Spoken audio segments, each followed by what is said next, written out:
Vos deux centres de la rénovation Home Hardware de Newport et L'Anse-à-Beaufils vous présentent Reflet d'ici.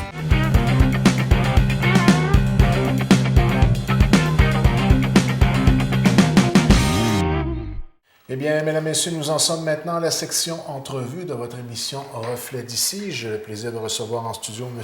David Grenier, intervenant en matière de dépendance pour AltoGIT. Alors, tout d'abord, bonsoir, M. David. Bonsoir, ça va bien? Ça va très bien, vous?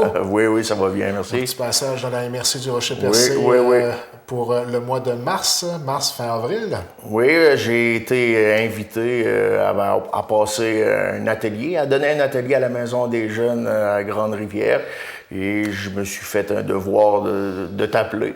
Fait que j'ai dit peut-être qu'il y aurait une possibilité pour une petite entrevue. Faire le point, comment ça va avec AltoGIT? AltoGIT, on donne toujours des ateliers aux adultes à Passepébiac, au Centre d'action bénévole. À chaque mois, on est un petit groupe. C'est ça, on donne des ateliers différents sur chaque thème. Les participants décident du thème qu'ils veulent aborder au prochain atelier. Donc, on parle de tout. On parle de comment gérer les émotions, on parle d'anxiété, on parle de dépendance, que ce soit le prochain atelier, c'est sur la dépendance sexuelle. Fait qu'on parle de tout. C'est un peu la mission de l'organisme en tant que tel, d'offrir des ateliers de sensibilisation sur toute dépendance sans censure, comme qu'on dit? Ben oui, c'est faux, parce que c'est pas des genres de trucs qu'on apprend dans la vie de tous les jours, au quotidien. C'est des ateliers qui sont spécifiques, c'est des ateliers qui sont de niveau universitaire. Donc, c'est moi et Mélanie Chapadeau, que vous avez déjà rencontré, qui me prépare ces ateliers-là. Puis c'est des ateliers qu'on a appris, soit qui sont dans le programme thérapeutique d'AltoGIT ou qui sont... parce qu'on est toujours aux études, moi et Mélanie, puis ça provient de ces études-là. J'imagine que ça répond à un besoin qui est quand même criant, ne serait-ce que pour la MRC du Rocher-Percé. Et j'imagine aussi qu'il y a une bonne réception de la part de la population à ce type de service-là, parce qu'on ne retrouve pas ça nécessairement soit dans les écoles ou dans les différents organismes qui sont nécessairement en place en ce moment. Oui, c'est ça. C'est parce qu'on se démarque un peu, parce que c'est pas quelque chose qu'on se voit justement tous les jours. Puis la demande est là. Faisons une petite parenthèse sur l'atelier que vous allez donner à la Maison des Jeunes, que vous avez déjà donné, étant donné que l'entrevue va passer un peu en différé. Là. Vous avez parlé des boissons énergisantes. Est-ce que on pourrait discuter un peu de l'approche que vous allez mettre de l'avant, justement, pour sensibiliser les jeunes à cette réalité-là, parce qu'on n'a qu'à rentrer dans un dépanneur ou une épicerie, puis je pense que la première chose qu'on voit sur les tablettes, c'est ces fameuses boissons énergisantes-là. Oui, c'est ça. C'est parce que c'est beaucoup mis à l'avant, hein? C'est beaucoup proposé à la clientèle, surtout aux jeunes. Justement, j'ai un PowerPoint, on a monté ça sur un PowerPoint que je vais présenter, ou qu'on a un petit reportage aussi de 35 minutes. Fait que je vais laisser décider les jeunes, comme que je fais avec mes ateliers. C'est eux qui décident. Donc, c'est intéressant, ça. Donc, le modèle est beaucoup interactif, si je comprends bien. Oui, c'est ça. Fait que ça parle de tout. Ça parle des bienfaits, mais il n'y en a pas beaucoup, parce qu'il n'y a pas beaucoup de naturel là-dedans. Il y en a quelques-uns, mais c'est tout amplifié à des doses extravagantes, là. Fait que je décortique tout. Qui peut prendre, qui peut pas prendre. Je différencie aussi la boisson énergisante à la boisson énergétique. La différence entre comme un genre de Gatorade ou puis Red Bull, mettons. Okay, c'est ça. Puis je dis la provenance, d'où ça vient. Puis, Donc, c'est pas nécessairement exclusivement du négatif par rapport aux boissons énergisantes. Vous sortez les deux côtés de la médaille et l'objectif derrière tout ça, c'est que le jeune soit conscient de ce qu'il consomme. C'est éducatif. OK, d'accord. Vous parlez aussi, on parlait de dépendance à Internet, dépendance à gérer le stress, l'anxiété, drogue, alcool, ça touche à tout ça. Oui, c'est ça. On a déjà fait notre dernier atelier, pas elle qu'on a eu hier, mais le mois passé, c'était la dépendance aux réseaux sociaux. Ça aussi, ça a été un gros succès. Là. Fait que, on connaît la popularité des réseaux sociaux dans notre secteur aussi. Là. Ben oui, oui, oui. Ouais. C'est ça. Ça fait qu'on touche à tout. Puis, tu sais, le monde, ils ont pour leur dire qu'une toxicomanie, c'est directement relié à un problème ou une drogue. La toxicomanie, c'est pas ça. C'est tout ce qui peut engendrer quelque chose de néfaste à son quotidien, qui devient une obsession. C'est ça, une toxicomanie. C'est ça qui altère ton quotidien.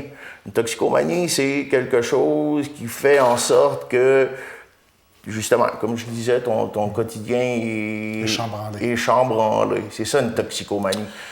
L'objectif d'Altogite, au fond, c'est de justement avoir des endroits où vous allez pouvoir justement offrir ces services-là, offrir vos ateliers.